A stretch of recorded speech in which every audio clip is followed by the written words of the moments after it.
ब्रज की पवित्र भूमि में हर वृक्ष, हर हवा, हर यमुना की लहर कृष्णा का नाम गुनगुनाती थी। पर जैसे सूर्य बिना चंद्रमा अधूरा है, वैसे ही कृष्ण की लीला भी अपनी अनंत साथी श्रीमती राधा रानी के बिना संपूर्ण नहीं थी। राधाष्टमी वो दिव्य दिन है जब राधा इस धरती पर प्रकटित हुए, भक्ति के सुंदर रूप में। उनका जन्म केवल एक शिशु का जन्म नहीं था, बल्कि प्रेम और भक्ति की आत्मा का अवतार था।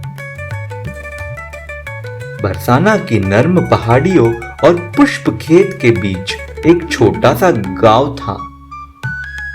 यहाँ राजा वृषभानु और रानी कीर्तिदा रहते थे।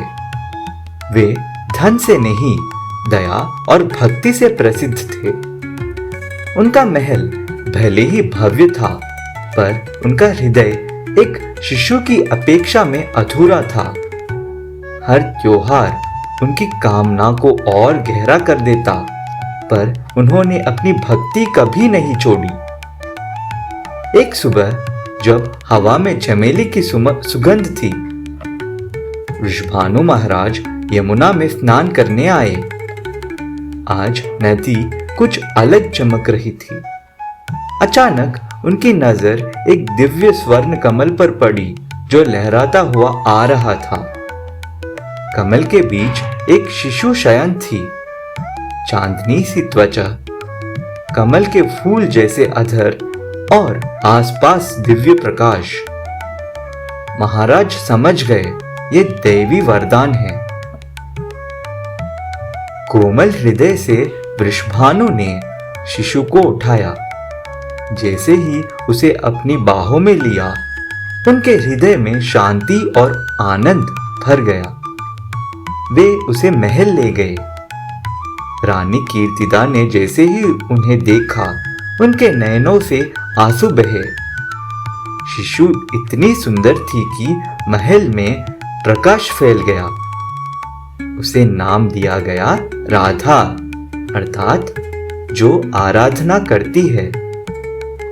गांव के लोग भी आनंदित हुए, जैसे उनका बरसाना अब भगवान की कृपा से भरा हो। परंतु एक रहस्य था। राधा देवी की आंखें बंद ही रहती थी। दिन और महीने बीते, पर उन्होंने दुनिया की रोशनी नहीं देखी। लोग चिंता करने लगे, क्या रानी पुत्री अंधी है? रानी कीर्तिदा का हृदय व्याकुल हुआ, पर उनका विश्वास मजबूत था। उन्हें लगता था कि इसमें भी देवी रहस्य है। इसी समय गोकुल में एक अन्य देवी शिशु जन्म ले चुका था, कृष्णा। उनका मुस्कान सबको मोह लेता, उनकी बांसुरी सबको बहला देती। एक त्योहार के दिन यशोदा और नंदा अपने कृष्ण को बरसाना ले आए। महल में उत्सव हुआ। लोग कृष्णा को देखने कूद पड़े। उस समय राधा अपनी आंखें बंद करके पलने में थी। जैसे ही कृष्णा को उनके पास रखा गया, एक अद्भुत घटना घटी। राधा ने पहली बार अपनी आंखें खोली और उन्होंने क्या देखा? ना सूरज, ना रोशनी, ना संसार, सिर्फ कृष्ण का दिव्य मुख। उनका पहला दृष्टि कृष्णा ही बने। ये प्रमाणित हो गया कि राधा की आंखें केवल कृष्णा के लिए ही बने हैं। समय के साथ राधा एक सुंदर कमल की तरह खिलने लगी। उनका रूप अवर्णनीय था। सुनहरे जैसे त्वचा, चांदनी जैसे मुस्कान, पर उनका असली दिव्य रूप उनकी करुणा थी। वे दुखी को संभालती, छोटी से छोटी जंतु को दया देती।